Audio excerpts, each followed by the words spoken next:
우리가 스데반에 대해서 나누게 되는데, 이 스데반이 성경에 처음 나오는 그 장면은 사도행전 6장의 말씀입니다.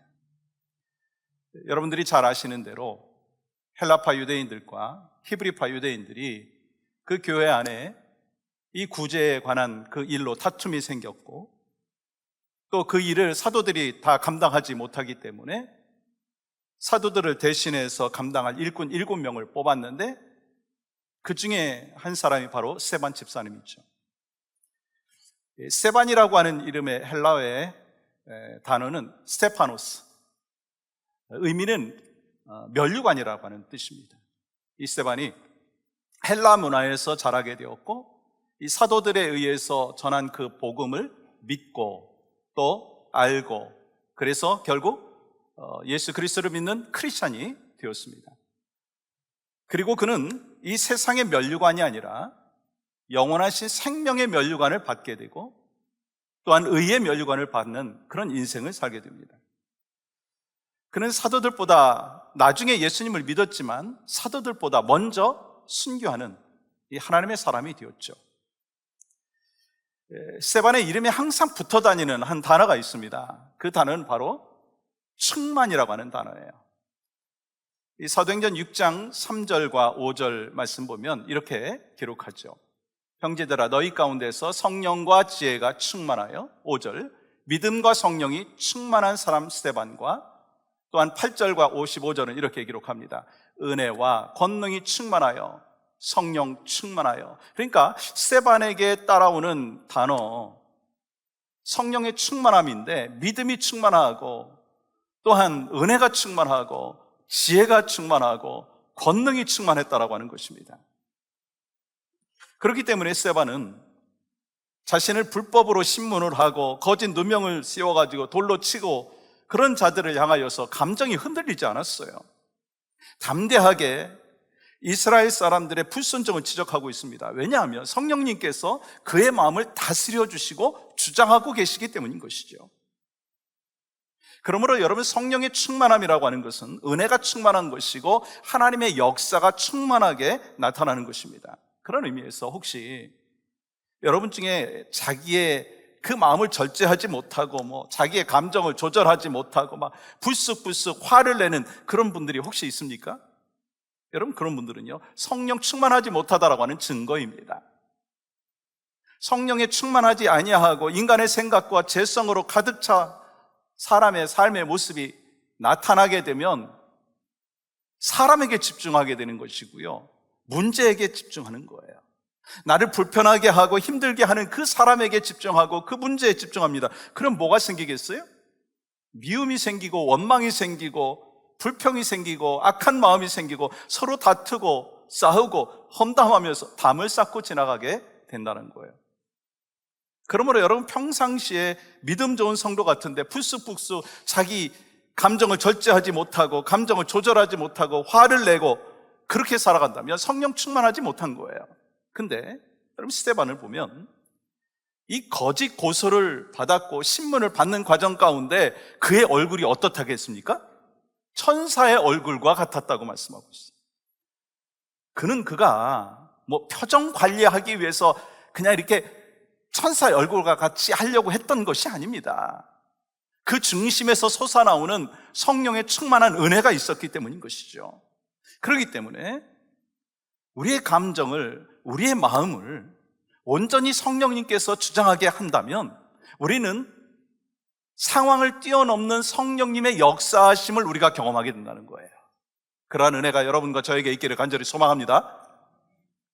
스데반은 지금까지 자기를 위협하는 이스라엘 종교 지도자들에게 하나님께서 보내신 아브라함에 대해서, 요셉에 대해서, 모세에 대해서 이야기하면서 그 불순종했던 이스라엘 조상들의 죄에 대해서 지적을 했죠. 그리고 이스라엘 종교 지도자들이 하나님께서 보내신 예수 그리스도를 거부하고 그를 십자가에 못 박아 죽게 했다라고 하는 그들의 죄에 대해서 지적을 했습니다.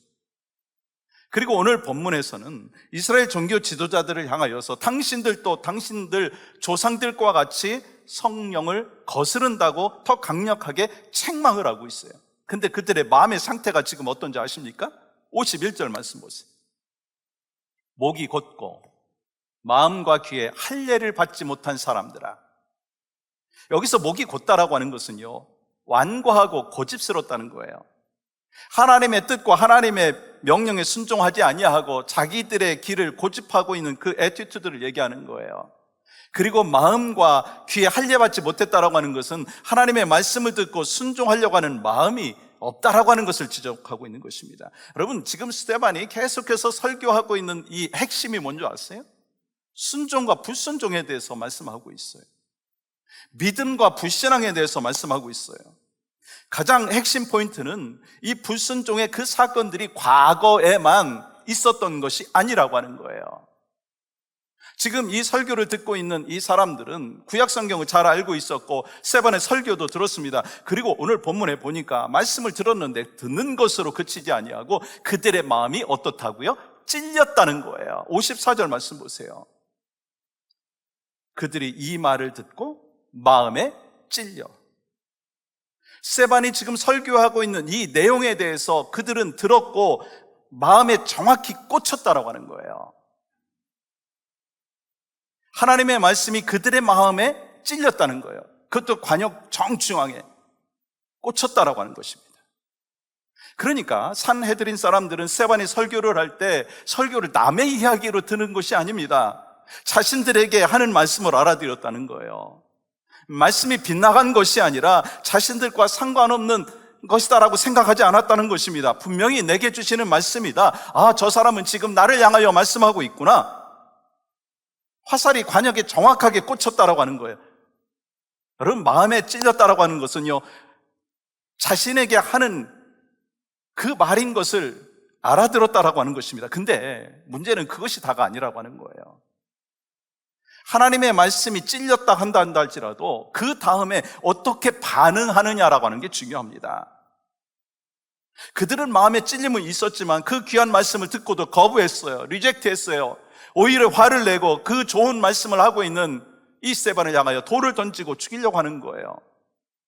하나님께서 우리에게 주신 이 말씀을 통하여 여러분과 저에게는요, 찔림이 있어야 된다는 거예요. 무슨 말씀을 받든지 전하든지 나를 향하여 하시는 말씀이구나, 내게 주시는 말씀이구나 라고 하는 것으로 들어야 한다는 거예요. 전해야 된다는 거예요. 근데 어떤 사람들은요, 찔림을 받으면 그냥 마음이 강팍해져서 상대방을 공격합니다. 마음에 찔림이 있지만 자신의 잘못과 죄를 인정하지 아니하고 오히려 자신의 죄를 드러내고 책망한 그 사람을 대적하는 거예요. 근데 오늘 본문에 보면 그들이 마음에 찔리긴 했는데 그 반응이 정말 안타깝다라고 하는 거예요. 뭐가 문제입니까? 서로가 들으려고 하지 않는 것.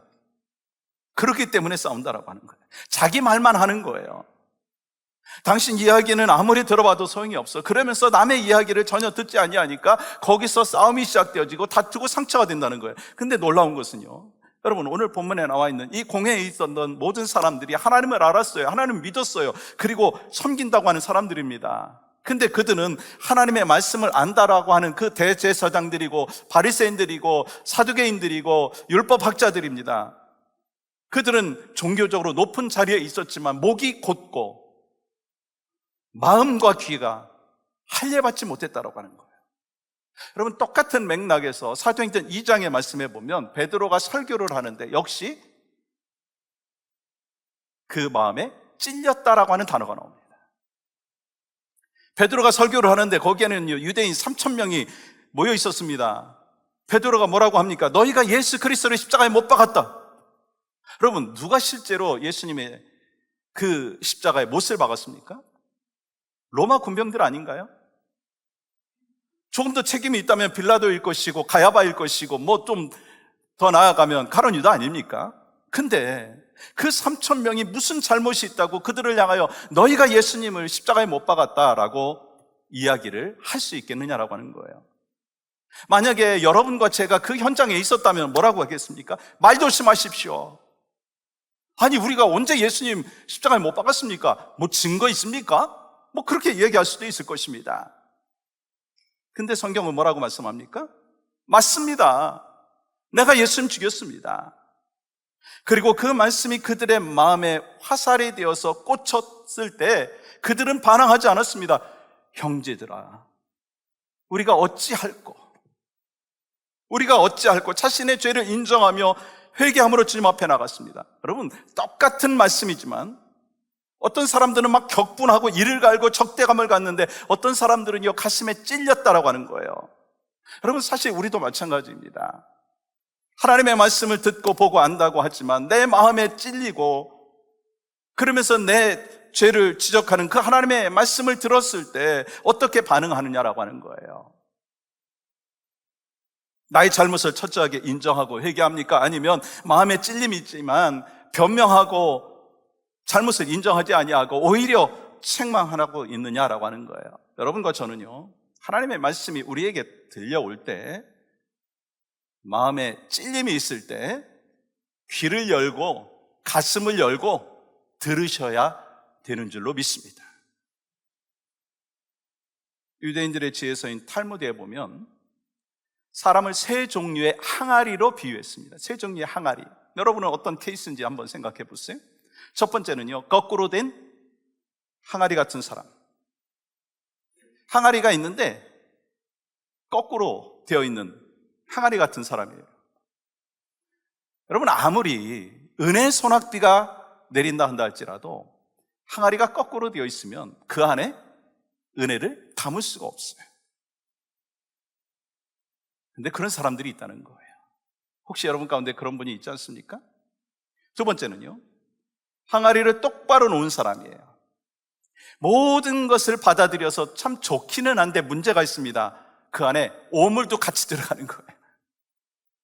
세상의 것도 같이 들어가고 죄도 같이 들어가는 거예요. 그러면서 하나님의 역사하심을 경험하지 못하는 거예요. 세상의 것도 같이 들어가고 하나님의 것도 들어가며 막 미스가 되어서 정말 하나님의 일하심을 경험하지 못한다는 거예요. 마지막 한 부류는 뭡니까? 비어있는 항아리 같은 사람의 모습이죠. 그러면서 우리의 마음을 비워야 된다는 거예요. 주님을 향하여 마음을 열어야 된다는 것입니다. 하나님의 말씀이 내게 다가올 때 찔림이 있어야 되고 그 말씀을 통해서 우리가 어찌할꼬 회개하며 돌아오는, 반응하는 하나님의 사람이 바로 여러분과 제가 되어야 될 줄 믿습니다. 하나님이 여러분과 저에게 주시는 그 말씀을 우리는 찔림을 경험하는 그곳에서 멈추는 것이 아니라 그 말씀에 반응하고 그 말씀에 순종하는, 그러므로 인하여 하나님 앞에 영광을 올려드리는 여러분과 저의 인생이 되기를 간절히 소망합니다. 또한 세바는 죽음을 앞둔 위급한 상황에 하나님을 바라봤다는 거예요. 하늘을 바라봤다는 거예요. 여러분, 55절 말씀 보십시오. 세반이 성령 충만하여 하늘을 우러러 주목하여. 여러분, 우리가 무엇을 바라보느냐라고 하는 게 참 중요하죠. 왜냐하면 우리는 보는 것에 따라서 반응을 해요. 보는 것에 따라서 변하기도 합니다.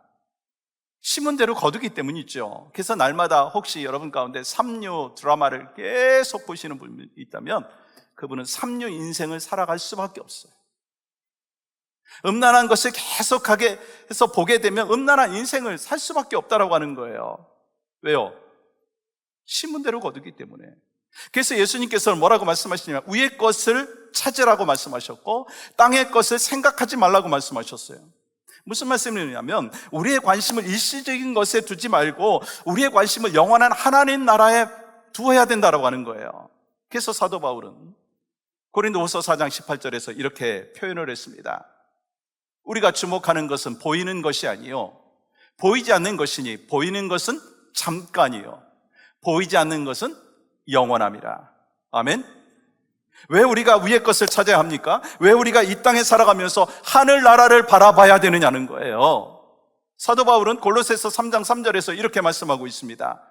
이는 너희가 죽었고 너희 생명이 그리스도와 함께 하나님 안에 감춰졌습니다. 무슨 말씀이죠?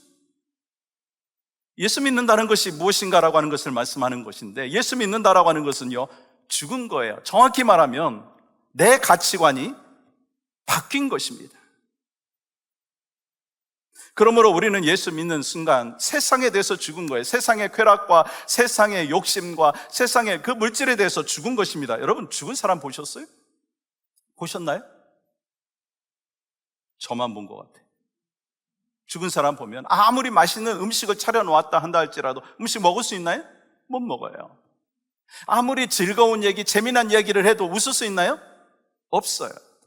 우린 죽었다는 거예요. 예수 믿는 순간 세상에 대해서 죽은 거예요. 그러므로 우리의 생명은 더 이상 이 땅이 아니라 하나님 안에 감추어졌다는 사실입니다.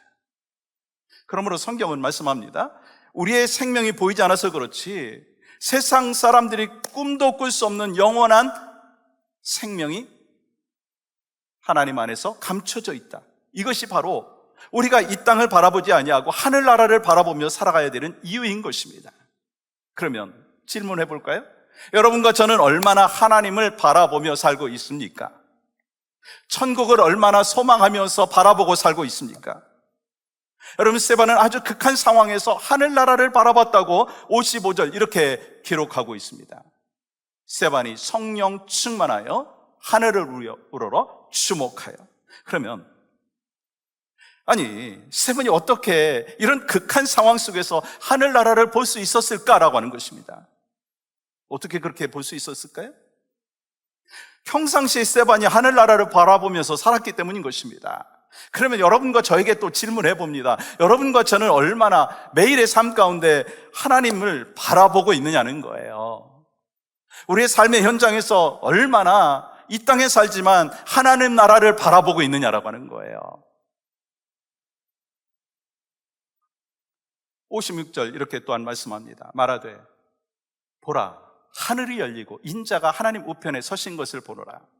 우리는요, 예수님께서 부활 승천하시고 하나님 우편에 앉아 계시다라고 하는 말씀을 우리는 알고 있어요. 그런데 스데반은 예수님께서 서신 것을 보았다고 했어요.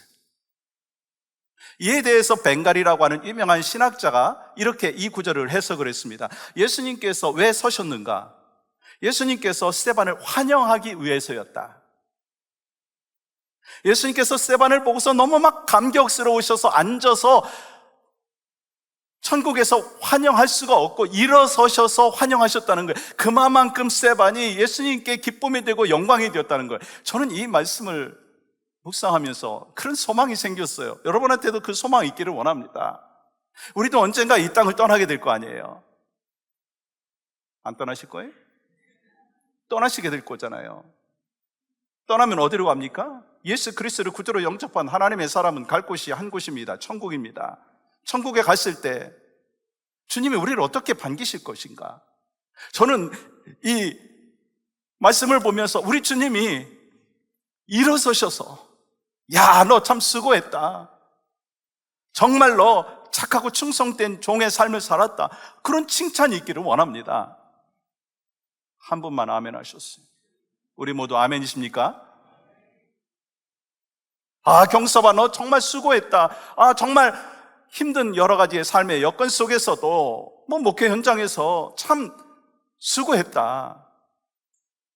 아, 그런 칭찬을 하시는데 그냥 앉아서 환영하시는 것이 아니라 막 일어서셔서 벌떡 일어서셔서 환영하는 그 모습이 저희 미래 가운데 있으면 좋겠다 하는 그런 바람을 가져봅니다. 사랑하는 여러분, 우리 모두가 천국에서 예수님께 환영받는 인생 될 수 있기를 주의 이름으로 축복합니다. 또 57절, 58절 말씀 보시면 그들이 큰 소리를 지르며 귀를 막고 일제히 그에게 달려들어 성 밖으로 내치고 돌로 칠세 증인들이 옷을 벗어 사울이라 하는 청년의 발 앞에 두니라. 그들은 짐승처럼 이를 갈고 짐승처럼 큰 소리 울부짖으면서 일제히 달려들어서 스데반을 신성 모독했다라고 하는 것으로 이야기하면서 돌로 쳐 죽이고 성 밖으로 끌고 나가려고 했다는 거예요. 유대인들은요, 죄인을 처형을 할 때 반드시 성 밖으로 끌고 나아가서 쳐 죽였어요. 왜냐하면 죄인은 부정하다고 생각을 했는데 그렇게 함으로써 예루살렘 성을 거룩하게 지킬 수 있다라고 생각을 했기 때문인 거예요. 그래서 예수님께서도 예루살렘 성 밖에 골고다에서 못 박아 죽였고 스데반도 성 밖으로 나가서 끌고 나간 거예요. 여러분, 그것은 예루살렘 성전을 더럽히지 않겠다라고 하는, 그러므로 인해서 성전을 존중히 여기는 것 같지만, 여러분 아시잖아요. 지난주에 나눴듯이 자신들이 성전이 돼야 된다라고 하는 것을 조금도 생각하지 못했다라고 하는 거예요. 그리고 스데반은 최초의 순교자로서 죽음을 앞둔 상황 속에서 하나님 나라를 주목하여 바라볼 뿐만 아니라 또 아주 중요한 것을 마지막에 하더라고요. 다음과 같이 기도했습니다. 59절, 60절 말씀 볼까요?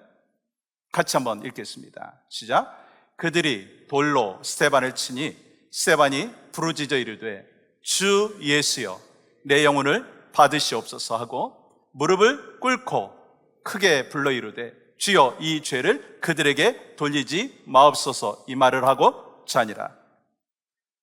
스데반은 자기를 향해서 돌을 던지는 사람들을 주목하지 않았어요. 거기에 대하여 두려워하지 않았습니다. 스데반은 자기를 죽이려고 하는 그 살기 등등하고 이를 가는 사람들을 바라보고 두려워하지 아니하고 하늘을 바라봤다는 거예요.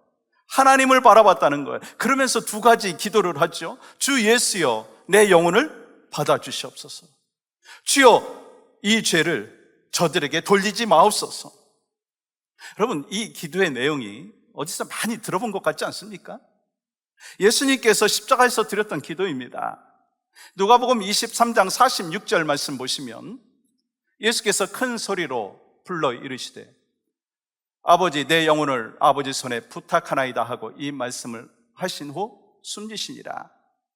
또 43절 말씀 보시면 이렇게 기록하고 있어요. 예수께서 이르시되 내가 진실로 내게 이르노니 오늘 내가 나와 함께 낙원에 있으리라 하시니라. 예수님께서 십자가에 못 박은 로마 군병들과 예수님의 십자가에 못 박은 대제사장들과 그 무리들을 용서해달라고 기도하시고 마지막으로 아버지 제 영혼을 받아주시옵소서 기도했어요. 여러분, 스데반의 기도는요 예수님께서 십자가에서 하신 기도와 같은 내용이에요. 스데반은 예수님의 말씀대로 원수를 사랑했습니다. 자기를 향해 돌을 던지는 자들을 향하여서 용서의 기도를 했어요. 그리고 자기의 영혼을 하나님 앞에 의탁했어요. 그리고 하나님의 품 안에 안식하게 되었어요. 우리에게 스데반이 보여주는 모습은 자기를 핍박하고 자기를 죽이려고 하는 사람들을 주목하지 않았다는 거예요. 누구에게 주목했어요? 예수님께 주목한 거예요. 또한 그 예수님 말씀 그대로 자기를 죽이려고 하는 그 원수들을 용서해 줬다는 거예요. 여러분, 우리가 고난이 찾아오게 되면 하나님을 잊어버릴 때도 있고 하나님을 원망할 때도 있습니다. 우리를 괴롭히고 우리를 또한 힘들게 하는 사람들이 있다면 그와 가까이 하지 아니하려고 하는 그런 습성이 있습니다. 용서하지 아니하려고 하는 마음이 있습니다. 근데 예수님은 우리에게 뭐라고 말씀하셔요? 원수를 절대로 용서하지 말라. 아멘이신가요? 아니잖아요. 원수를 사랑하라 말씀하셨어요. 사실 실천하는 게 어렵죠. 저나 여러분 다 연약한 인간이기에 내 생각에 내 울타리에 머물러 있기 때문에 그게 힘들어요. 그러니까 주님이 우리에게 명령하시고 그 명령을 따르는 것이 여러분과 저의 삶의 모습이 되어야 되지 않겠습니까? 스데반은 예수님의 말씀대로 자기를 죽이려고 하는 그들을 용서해달라고 기도하고 있어요. 또한 하나님께 자기의 영혼을 받아달라고 기도하고 있어요. 여러분, 스데반은 예수님으로 그의 마음을 채웠어요.